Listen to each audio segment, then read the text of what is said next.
I knew this barbecue restaurant used rotten meat. I knew eating it would make anyone have diarrhea so bad their legs go weak. But instead of reporting them, I ordered a whole table full of skewers and started eating like there was no tomorrow. Logically, I should have been the one to get sick. But the manipulative woman who was eating with a client suddenly clutched her stomach and broke out in a cold sweat.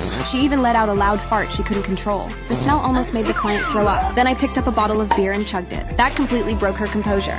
She couldn't hold it anymore and had an accident in her pants. The reason I could pull this off is because I am someone who has lived this life once before. In my previous life, she and I were co-workers. No matter how late she worked overtime, she was always full of energy the next morning. But I, despite sleeping early and waking early, looked like I hadn't slept in days. I even snored like a pig during work, and eventually collapsed from exhaustion in the office. The doctor told me to stop overworking, saying my body was worse than an 80-year-old's, and that I could drop dead at any time. I didn't understand why, until I discovered the truth. All of her exhaustion after working late was being transferred into my body. I begged her to stop working overtime, but she played innocent, saying I must be partying at night and lacking discipline. No one believed me. The boss thought I was faking excuses, and fired me. I was furious and devastated. I collapsed right in front of the company, and died. When I opened my eyes again, I had gone back to the day she first started working at the company. That same overwhelming weakness hit me again. I realized that even after being reborn, the strange exhaustion transfer still existed. So that night, I decided to work overtime with her. But even by 2 a.m., she was still energetic. While I could barely stay conscious, the boss saw me dozing off and told me to go home. That was when I understood. This transfer isn't mutual. She can dump her fatigue onto me, but I can't return it. I kept observing her in secret, even after pulling all-nighters. She remained energetic.